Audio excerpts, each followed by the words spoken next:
Good morning, my dear students, and another beautiful morning there it is. So, welcome the new day. But before that, let us thank God by seeking His blessings and thanking Him for all the things we have. So, join your hands and close your eyes and let us do the prayer. सिमरन से मन कर्म से जीवन इस जग को महकाए हम ज्ञान और कर्म के दो पंथों से आगे बढ़ते जाए हम सिमरन से मन कर्म से जीवन इस जग को महकाए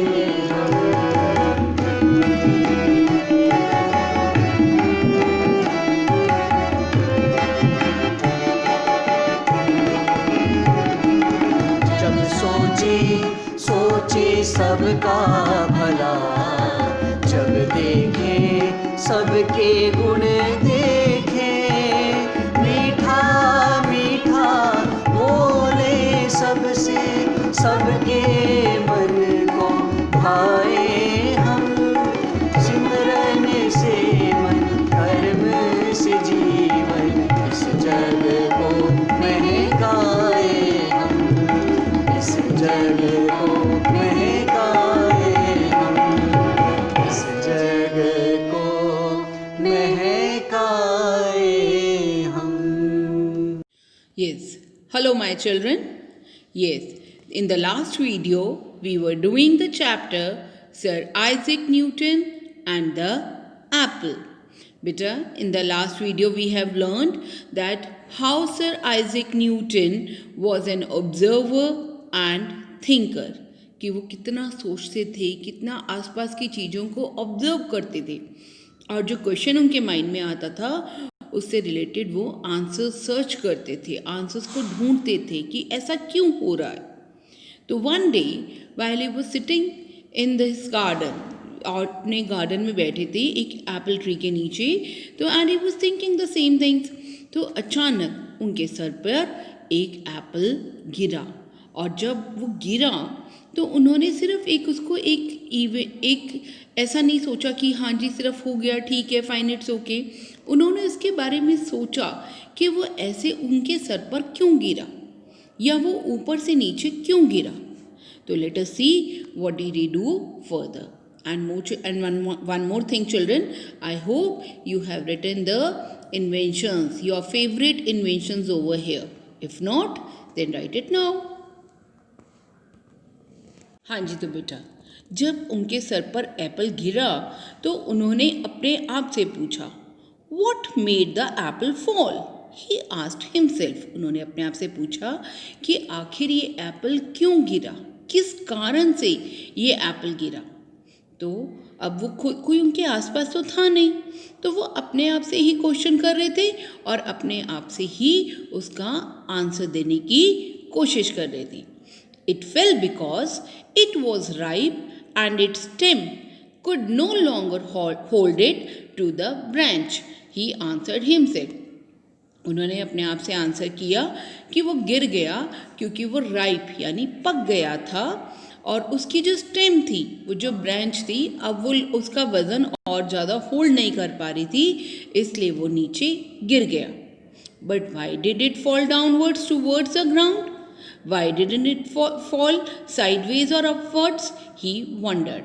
तो उन्होंने फिर अपने आप से क्वेश्चन किया कि ऐसा क्यों हुआ कि ये डाउनवर्ड यानी नीचे ही गिरा ग्राउंड की तरफ, ये कभी साइडवेज या ऊपर क्यों नहीं गया. वो इस बात के लिए हैरान थे. You must be remembering children, we are marking articles over here. So here the apple, कौन सा एप्पल, पर्टिकुलर एप्पल जो गिरा है. द ग्राउंड यानी पर्टिकुलरली उस ग्राउंड पर जो गिरा है, दैट इज कॉल्ड, ये क्या है, articles. The earth is drawing the Apple toward it. But why? Why do they fall towards earth? He asked himself, तो उन्होंने अब दोबारा अपने आप से क्वेश्चन किया कि जो अर्थ है वो एप्पल को अपनी तरफ खींच रही है। ड्राइंग, यानी ड्राइंग का मतलब यहाँ पे कलर ड्रॉ करना नहीं है, ड्राइंग का मतलब यहाँ पर है खींचना। तो ये अर्थ की तरफ ही क्यों गिर रहा है? Because they are heavy, he answered, क्योंकि शायद एप्पल हैवी है इसलिए अर्थ की तरफ खींच रहा है। That is not a good reason, for then we may ask why is anything heavy, why is one thing heavier than another, he thought.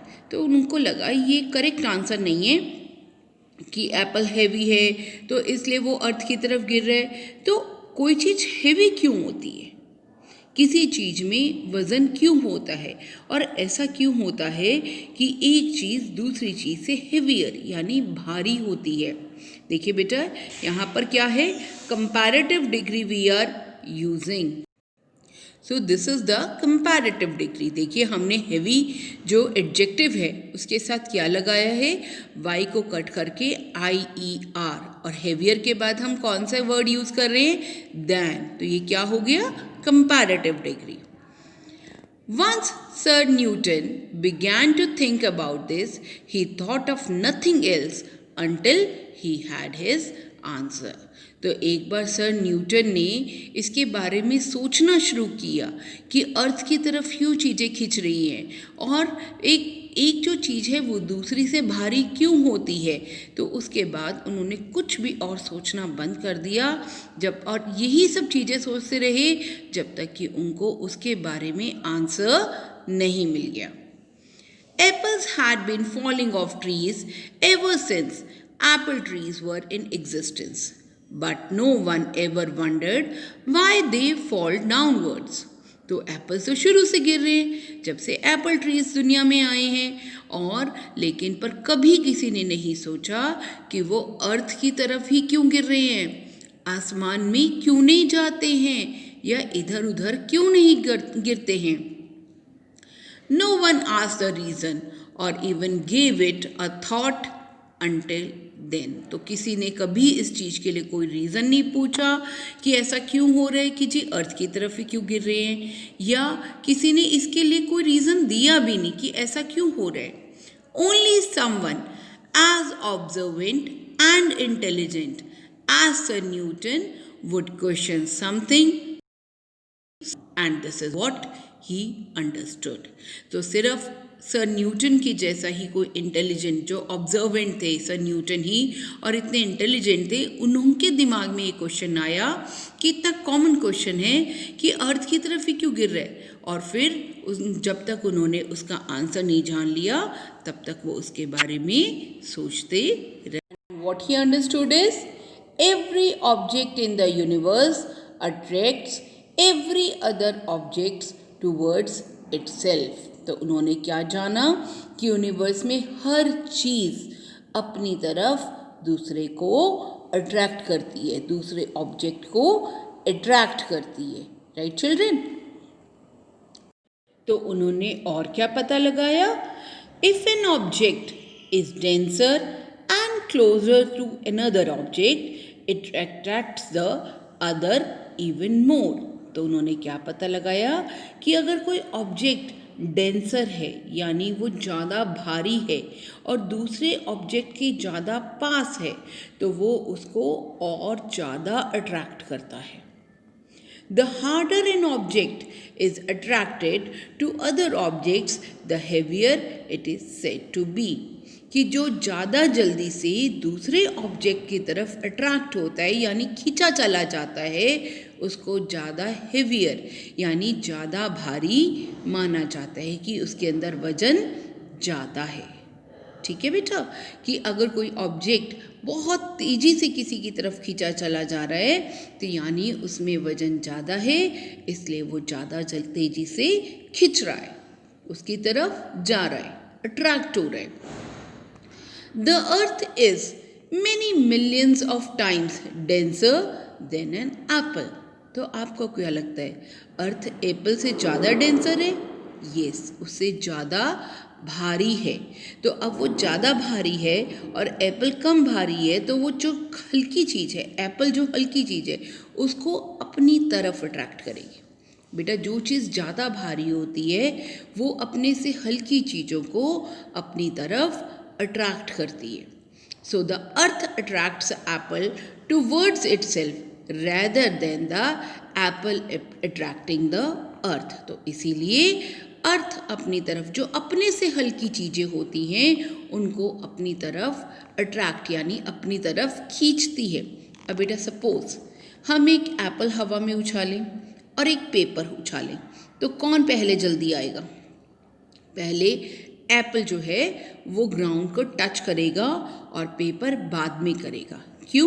क्योंकि एप्पल जो है वो पेपर से ज़्यादा डेंसर यानी ज़्यादा हेवियर है, ज़्यादा भारी है. ठीक है, लेकिन अर्थ तो पेपर और एप्पल दोनों से भारी है, तो कौन अट्रैक्ट करेगा?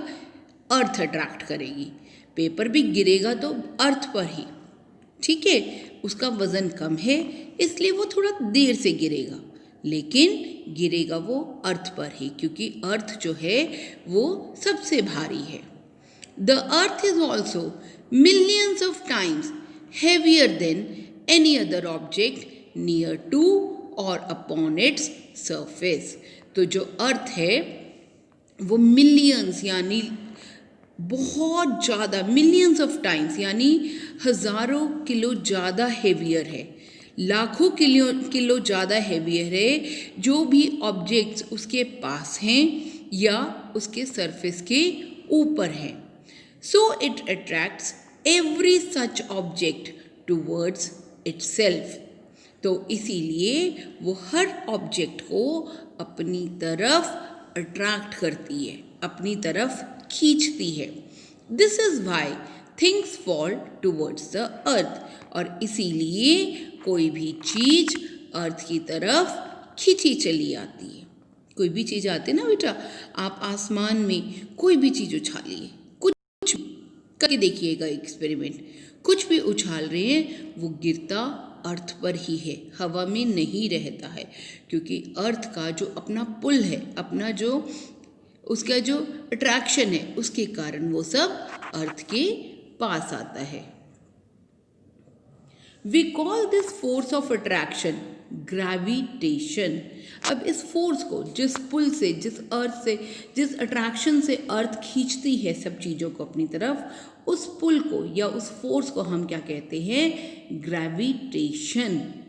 इसको नाम दिया गया है ग्रेविटेशनल फोर्स. और अर्थ है, सन है, मून है, सब में अपना अपना एक ग्रेविटेशनल फोर्स होता है.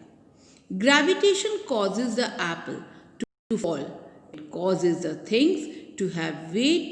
It keeps all things in their proper place and also keeps the moon in the earth's orbit. तो ये जो फोर्स होता है ग्रेविटेशन, इसके कारण ही एप्पल जो है वो अर्थ पे गिरता है. इसी के कारण किसी चीज़ का वज़न होता है, वेट होता है, और इसी के कारण हर चीज़ अपनी अपनी जगह पर रखी हुई है, प्लेस्ड है. और इसी के कारण जो मून है वो अर्थ के चक्कर भी इसीलिए काटता है क्योंकि उसके अंदर, मून के अंदर जो है, मून छोटा है ना अर्थ से, तो मून का ग्रेविटेशनल फोर्स कम हुआ अर्थ से. अर्थ बड़ी है, अर्थ तो बहुत टाइम्स बड़ी है मून से, तो मून जो है इसीलिए अर्थ की चक्कर काटता है क्योंकि वो अपनी जगह पर ऐसे प्लेस्ड है और वो ग्रेविटेशनल फोर्स के कारण अर्थ की ऑर्बिट में सेट है. बेटा आपने जुपिटर के चैप्टर में रीड किया था ना कि उसके कितने सारे मून्स हैं. अब आपने ये भी रीड किया था कि Jupiter is the largest planet, यानी अगर वो लार्जेस्ट प्लैनेट है हमारे सोलर सिस्टम में और वो अर्थ से बहुत बहुत बहुत बड़ा है, यानी उसका ग्रेविटेशनल पुल जो है वो भी उतना ही बड़ा है. ठीक है, इसीलिए वो बहुत सारे उसके जो मून्स हैं वो अपने ग्रेविटेशनल फोर्स से उन सबको उसने पुल किया हुआ है और वो उसके ऑर्बिट में चक्कर काटते हैं. हमारी अर्थ के कितने मून हैं? We have got only 1 moon. Now the force of gravitation itself is yet to be fully understood. तो इतना आसान नहीं है इस ग्रेविटेशन को समझना. इसको अभी बहुत सारी बहुत सारा इसको समझना ज़रूरी है, बहुत सारी इसके बारे में रिसर्च करना ज़रूरी है. But it goes beyond Sir Newton's apple and the surface of the earth. तो खाली सिर्फ ये न्यूटन के एप्पल या अर्थ के सरफेस के बारे में बात नहीं है. इससे बहुत सारी चीज़ें जब हम रिसर्च करते हैं तो हमें नई नई थ्योरीज पता चलती हैं कि अच्छा ऐसा भी है, अच्छा ये इसलिए है. लेकिन वो सबसे पहले किसने वर्ड्स दिए, वो दुनिया को किसने बताया कि अर्थ में एक ग्रेविटेशनल पुल है? That is sir Isaac Newton. Gravitation is the law that controls the universe. तो ग्रेविटेशन एक लॉ है, एक रूल है जिसके ऊपर सारा यूनिवर्स डिपेंडेंट है या जो यूनिवर्स को चला रहा है. Without gravitation nothing would exist. तो अगर ग्रेविटेशन नहीं होगा तो कुछ भी एग्जिस्ट नहीं करेगा. सब ऐसे ही स्पेस में इधर उधर उड़ते रहेंगे, वैक्यूम में इधर उधर ट्रैवल करते रहेंगे, कुछ भी चीज़ें अपनी जगह पर नहीं होंगी. Now children, you will read the chapter and you will underline the articles and try to find out the answers to the questions given in the book. Stay home kids and stay safe. Happy learning. Bye.